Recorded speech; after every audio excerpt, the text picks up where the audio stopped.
안녕하세요. 대한민국 최고의 강연 최강 1교시에서 강연을 맡은 역사학자 류한수입니다.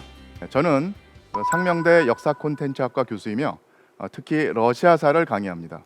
오늘 저는 현재 가장 흥미로우면서도 큰 논란이 되고 있는 주제를 이야기해 볼까 합니다. 바로 러시아 우크라이나 전쟁입니다. 언론과 방송 등에서 아주 많이 다뤄지고 있는 주제이지만 이 전쟁의 역사적 연원은 잘 언급되지 않고 있습니다. 역사적 연원과 배경을 알면 전쟁의 가려진 여러 양상이 더 선명하게 드러날 것입니다. 그래서 오늘 강연 주제는 러시아 우크라이나 전쟁, 그 역사와 진실입니다.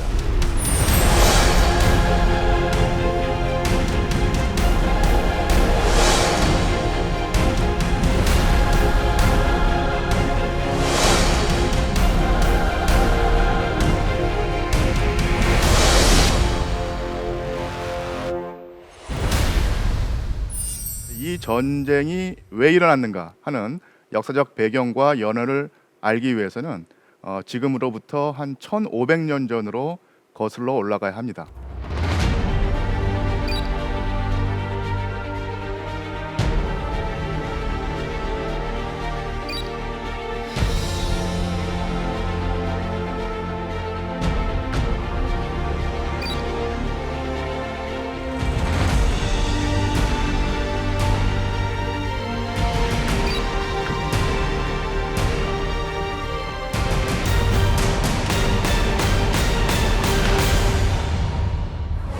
자, 지금 보이는 지도는 동슬라브인들이 처음으로 세웠던 국가, 즉 키우 루스의 영역을 표시한 지도입니다.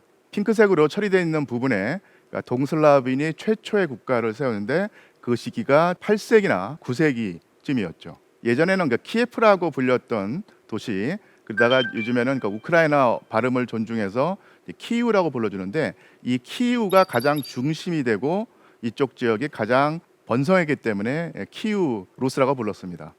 그런데 이 루스라고 하는 이름은 사실은 슬라브인과 상관이 없이 오늘날의 스칸디나비아 반도에 있었던 바리아크인들인데요. 이 바리아크인들을 쉽게 생각하면 여러분 바이킹을 생각하면 됩니다. 그래서 동슬라브인들이 국가를 형성하던 시기에 이 바리아크인들, 즉 바이킹이 슬라브인들이 사는 지역으로 와서 그들의 통치자가 됩니다. 그래서 성립했던 나라가 바로 키우 루스였죠. 이 루스란 말은 핀란드 말로 로스란 말에서 나왔는데요. 로스란 말은 노를 젓는 사람들이라는 뜻입니다. 그래서 이 바이킹들이 배를 타고 오늘날의 러시아 땅에 와서 강을 타고 내륙으로 들어가는데, 이런 연원이 바로 루스, 러시아란 말에 설명이 되어 있습니다. 이렇듯 동슬라브인의 최초 국가로 키우루스가 번성하고 있었습니다. 그러다가 13세기경에 유라시아 대륙의 한복판에서 일어난 엄청난 변화의 물결이 동슬라브인에게도 닥쳐오기 시작합니다. 그것은 바로 몽골의 징기스칸이었습니다. 몽골 제국의 서쪽 끝에 바로 동슬라브인들이 살고 있었죠. 몽골인들의 침공을 받아서 불타고 있는 동슬라브인 도시의 모습입니다. 이런 식으로 동슬라브인의 여러 도시들이 철저한 파괴의 대상이 되었는데, 그 중에서도 가장 큰 살육과 파괴의 대상이 되었던 도시가 바로 키우였습니다. 오늘날의 우크라이나의 수도였죠. 그러면서 이 동슬라브인의 최초의 국가였던 키우루스가 급격하게 쇠락과 몰락의 길로 접어들게 됩니다. 몽골 칭기스칸의 원정이 이 서쪽에서는 동슬라브인 국가의 파괴와 쇠락으로 나타났던 것이죠. 이런 식으로 몽골인의 러시아 지배 내지는 동슬라브인 지배가 240년 동안 지속되었습니다. 이 지도는 아까 보인 키우 루스의 판도와 거의 겹치는 지역인데, 여기서 눈에 띄는 현상은 바로 그전에는 눈에 띄지 않았던 한 도시가 두드러진 위치를 차지하고 있다는 점입니다. 바로 모스크바입니다. 키우루스가 번성하던 시기에는, 즉 몽골인의 침입을 받기 전에는 지도에 표시되어 있지 않았던 곳이 바로 모스크바였죠. 그러다가 몽골인의 지배를 받으면서 이 모스크바가 동슬라브인의 상당히 중요한 도시로 성장하게 됩니다.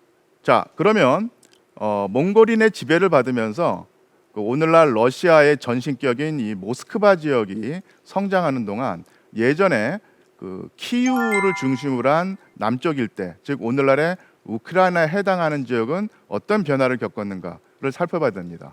아까도 말씀드린 것처럼 몽골인의 지배를 받으면서 몽골인의 침입을 받으면서 오늘날의 키이우 일대, 오늘날의 우크라이나 일대는 거의 폐허가 되었습니다. 그리고 몽골인이 물러간 뒤에 이 땅에는 코사크라고 불리는 농민 전사 집단이 살게 되었는데요. 왼쪽에 있는 것은 회화 작품입니다. 몽골인의 지배가 끝나고 난 다음에 우크라이나에 살기 시작한 코사크인들을 그린 그림이고요. 오른쪽에 있는 사진은 이후에 러시아 제국의 기병대원으로 복무하기 시작한 코사크인들의 모습을 담은 그 사진입니다.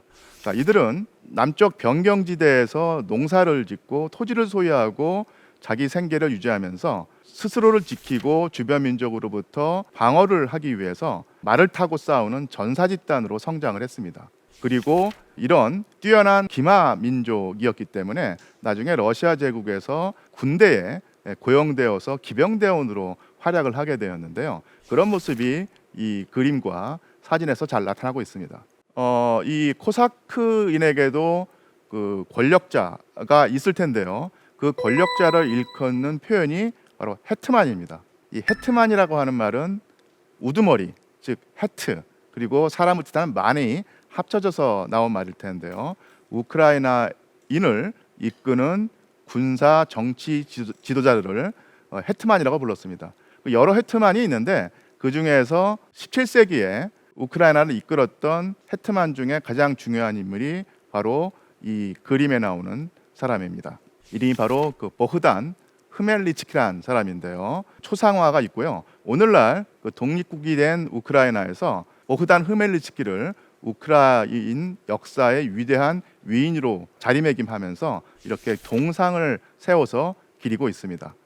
그런데 흐멜리츠키가 코사크를 이끌고 있던 시기에 큰 변화가 불어닥칩니다. 이 당시에 그 우크라이나 땅에 그 북서쪽에 있었던 강력한 열강이 바로 폴란드였습니다. 이 폴란드는 당시 그 가톨릭을 믿는 국가였고 이 힘이 세지면서 우크라이나 땅을 넘보기 시작을 했죠. 그래서 강력한 폴란드의 침공에 맞서서 우크라이나의 코사크를 이끌던 사람이었던 이 흐멜리츠키가 자기를 도와줄 강력한 동맹 세력을 구하게 됩니다. 그것이 바로 러시아 제국이었죠. 왜 하필 흐멜리츠키가 그 러시아 제국을 동맹 세력으로 생각하게 되었냐면 바로 같은 종교를 믿고 있기 때문이었습니다. 당연히 튀르크는 무슬림 국가였고요.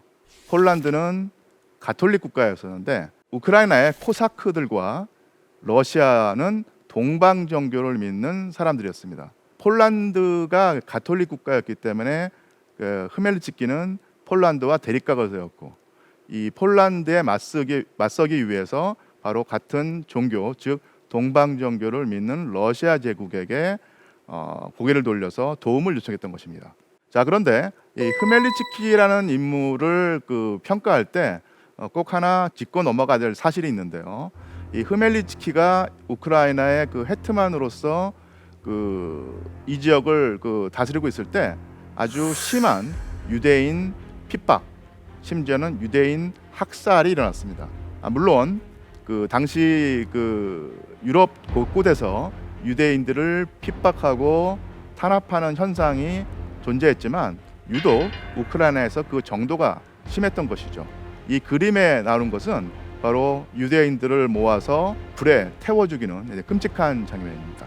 그러니까 이런 식의 유대인 핍박과 살해가 바로 흐멜리츠키가 우크라이나를 이끌 때 일어났다는 것이죠. 그리고 그 그림 밑에 있는 문구는 히브리어인데요. 이때 그 흐멜리츠키에게 그런 식의 어떤 끔찍한 탄압과 학살을 당했던 유대인들이 흐멜리츠키를 저주하면서 썼던 글입니다. 흐멜리츠키 지옥에 나가라, 뭐 이런 뜻인데요. 이런 식의 유대인 핍박과 우크라이나 역사가 밀접하게 얽혀 있다는 점을 짚고 넘어가야 됩니다.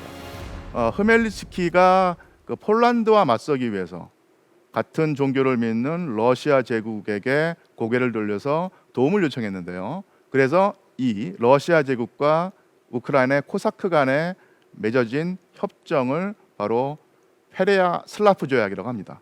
바로 이러한 조약을 통해서 우크라이나와 러시아가 상당히 가깝게 되고 다시 합쳐지게 되는데요.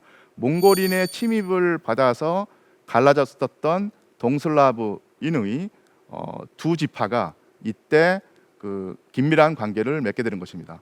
그런데 오늘날 그 우크라이나가 독립국가가 되면서 이 조약의 해석을 놓고 이견이 생겼습니다.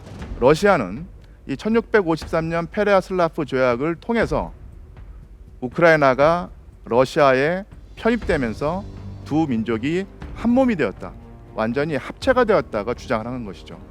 그래서 이 조약 이후로 우크라이나와 러시아는 따로 떼어놓을 수 없는 그런 밀접한 한 민족이 되었다는 식으로 주장을 하고 있고요. 반면에 독립국가가 된 우크라이나에서는 그런 러시아 해석에 반발을 하고 있습니다.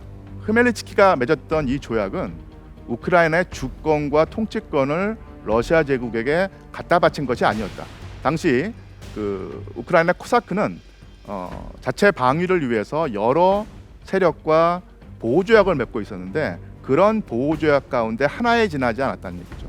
따라서 이 조약 이후로 우크라이나가 러시아의 일부가 되었다는 주장은 러시아의 일방적인 주장일 뿐이며 우크라이나에서는 그런 식의 해석을 받아들이고 있지 않습니다. 이런 식으로 오늘날 그 정세에 따라서 과거의 해석이 이견을 보이면서 서로 대립하는 현상이 지금 벌어지고 있죠. 이 지도는 오늘날의 그 우크라이나의 지도인데요. 여러분 지도를 보시면 알겠지만 가장 두드러진 지리적 특징이 바로 우크라이나 북쪽에서 남쪽으로 흘러서 흑해로 들어가는 큰 강이 있다는 것입니다.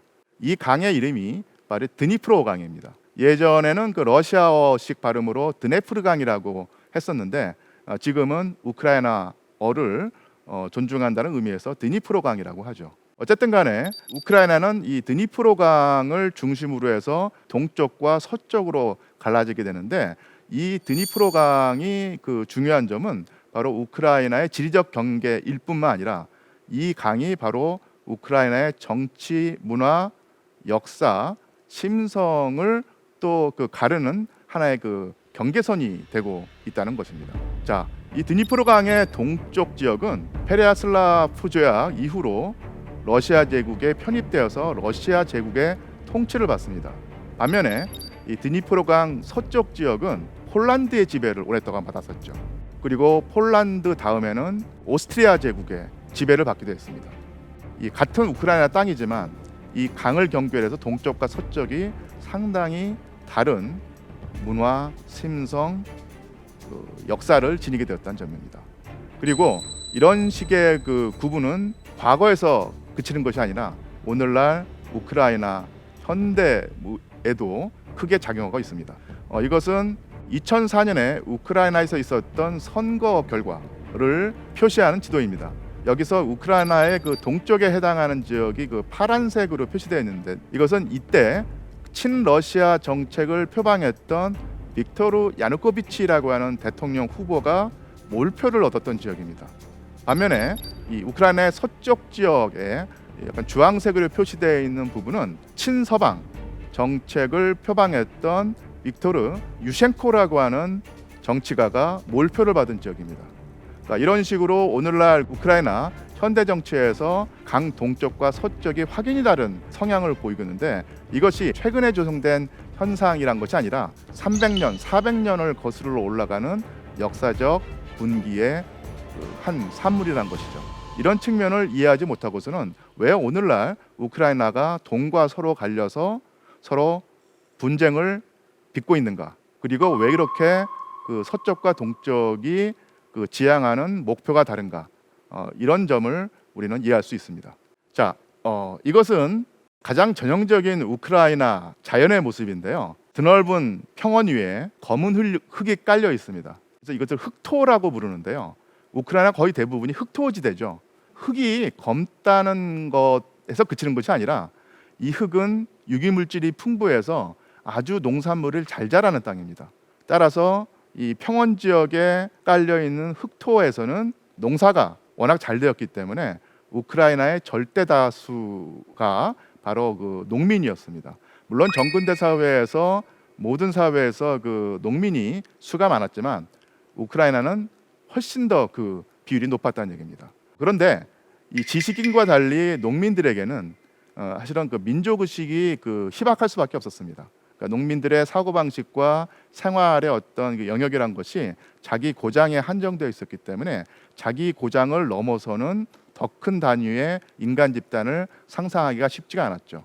그래서 도시에 살면서 국가 단위로 아니면 세계 단위로 그 정세를 파악할 수 있었던 우크라이나의 지식인들에게는 민족의식이 존재했지만 땅에서 그 땅을 일구고 그 지역에서만 살아가던 우크라이나 농민들에게는 민족의식이 발전할 겨를이 없었던 것입니다.